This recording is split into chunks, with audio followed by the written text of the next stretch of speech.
सोते हुए चंद्रयान-3 के विक्रम लैंडर और प्रज्ञान रोवर ने कर दिखाया एक और कमाल।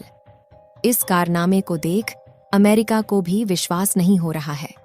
दोस्तों, जैसा आप सभी को पता है कि 4 सितंबर के दिन हमारे चंद्रयान-3 को इसरो के वैज्ञानिकों के द्वारा रेडियो सिग्नल के जरिए स्लीप मोड में डाल दिया गया था। इस प्रक्रिया में पहले चंद्रयान-3 के विक्रम लैंडर को स्लीप मोड में किया गया था। उसके कुछ घंटे के बाद प्रज्ञान रोवर को भी स्लीप मोड में डाल दिया गया था। साथ ही प्रज्ञान रोवर और विक्रम लैंडर की पोजीशन को ऐसे किया गया था कि जैसे ही 22 सितंबर को चांद पर सूरज निकले तो सीधा उसके सोलर पैनल पर सूरज की रोशनी पड़े, जिससे कि वह दोबारा जाग सके और अपनी मिशन को दोबारा से पूरा कर सके। लेकिन फिर भी सोते हुए चंद्रयान-3 ने एक ऐसा कमाल कर दिखाया है जिसे देख दुनिया भर के वैज्ञानिक तंग रह गए हैं और उन्हें चंद्रयान-3 के कारनामों पर यकीन नहीं हो रहा है।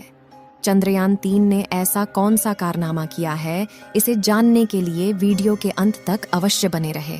इसरो के वैज्ञानिकों ने विक्रम लैंडर को स्लीप मोड में डालने से पहले एक और कमाल कर दिखाया था, जिसमें चंद्रयान-3 के विक्रम लैंडर के चारों थ्रस्टर्स यानी इंजन को चालू करके इसे 30 से 40 सेंटीमीटर ऊपर की तरफ उठाया जाता है और उसके बाद इसके स्थान को चेंज करके इसे दूसरी जगह पर लैंड कराया जाता है। आपको जानकारी के लिए बता दें कि चंद्रयान-3 के लैंडर को दोबारा से उड़ने के लिए नहीं बनाया गया था।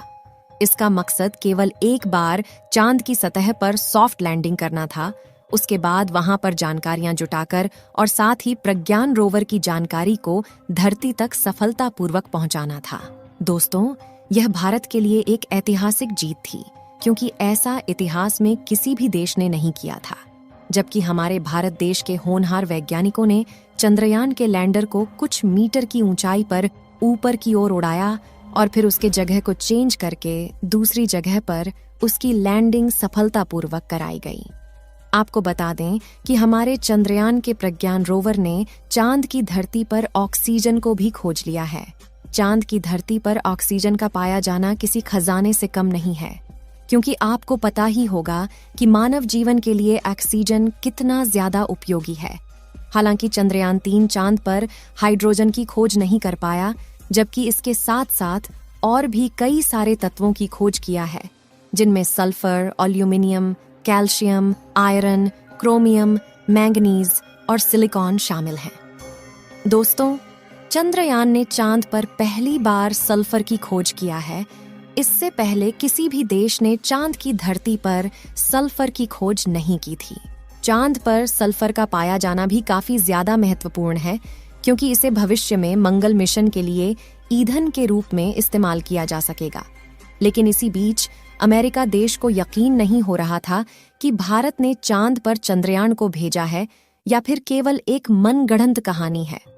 अमेरिका के वैज्ञानिकों में होड़ मची हुई थी कि शायद भारत ने कोई चंद्रयान मिशन भेजा ही नहीं है।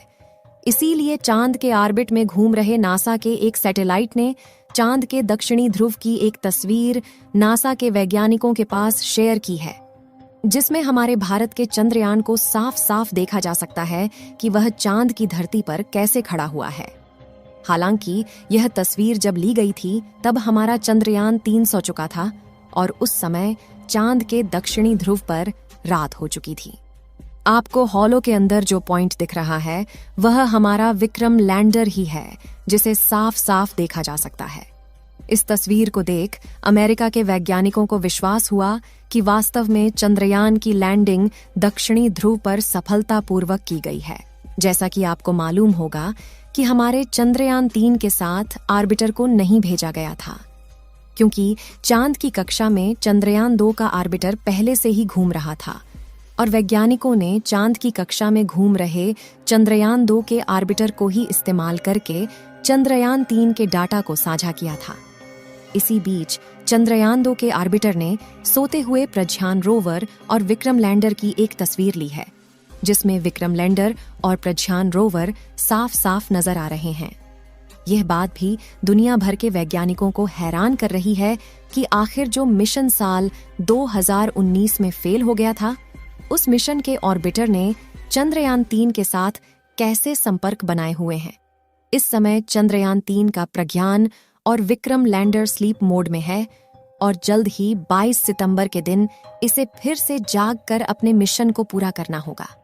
जैसा कि आपको मालूम होगा कि चंद्रयान के प्रज्ञान रोवर का चांद पर हाइड्रोजन की खोज करना बाकी है, लेकिन वैज्ञानिकों का कहना है कि वह प्रज्ञान रोवर और विक्रम लैंडर का चांद पर पुनः जागना नामुमकिन सा लग रहा है, क्योंकि इस समय चांद का तापमान लगभग -250 डिग्री सेल्सियस तक पहुंच चुका है और ऐसे में चंद्रयान 3 के उपकरण सही सलामत रहे ऐसा हो सकता है। लेकिन विक्रम लैंडर और प्रज्ञान रोवर में बैटरी लगी हुई है, जिस बैटरी को चार्ज होने के लिए सूरज की उपस्थिति अनिवार्य है और इस समय चांद के दक्षिणी ध्रुव का तापमान काफी ज्यादा कम हो गया है, जिससे कि उसकी बैटरी खराब होने के चांसेस बढ़ गए हैं। यहाँ गौर करने वाली बात यह है कि वैज्ञानिकों ने इसकी बैटरी में काफी ज्यादा इंसुलेटर का इस्तेमाल किया है, जिससे कि यह इतनी ठंडी में भी सही सलामत बनी रहे। लेकिन -250 डिग्री सेल्सियस की ठंडी को झेल पाना इतना भी आसान नहीं है। लेकिन फिर भी हमारे प्रज्ञान रोवर और विक्रम लैंडर की बैटरी सही सलामत रहती है तो पुनः चांद पर एक्सपेरिमेंट को शुरू किया जाएगा और इस बार हाइड्रोजन की तलाश की जाएगी। इस समय जो तस्वीर आप लोग अपने मोबाइल फोन पर देख रहे हैं, यह तस्वीर विक्रम लैंडर की है, जिसे चंद्रयान 2 के ऑर्बिटर ने अपने हाई रेजोल्यूशन कैमरा द्वारा कैप्चर किया है। आपको बता दें कि यह तस्वीर उस समय की है जब चांद पर रात का अंधेरा छा रहा था। इसमें आप देख रहे हैं कि चांद की सतह अंधेरा होने के कारण कैसे चमकदार दिखाई दे रही है।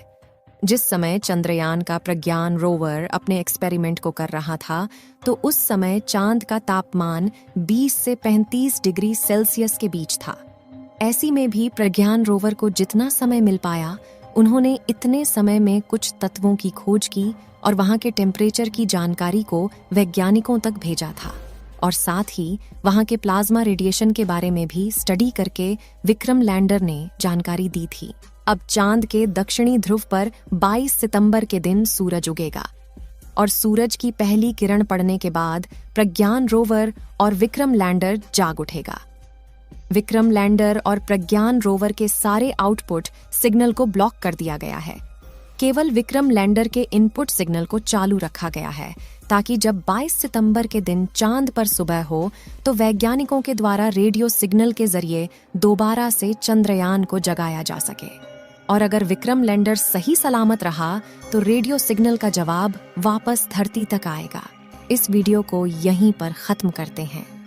आप सभी लोग चंद्रयान 3 के दोबारा से जागने की दुआएं कमेंट में करते रहे ताकि हाइड्रोजन की खोज की जा सके। इस वीडियो को एक लाइक जरूर करें और अपने मित्रों तक इस वीडियो को शेयर करें ताकि उन्हें भी जानकारी मिल सके। और अपने भरोसेमंद चैनल को सब्सक्राइब जरूर करें और बेल आइकन को ऑल पर सिलेक्ट करना बिल्कुल ना भूलें। मिलते हैं किसी और नॉलेजेबल वीडियो के साथ। वीडियो को अंत तक देखने के लिए धन्यवाद।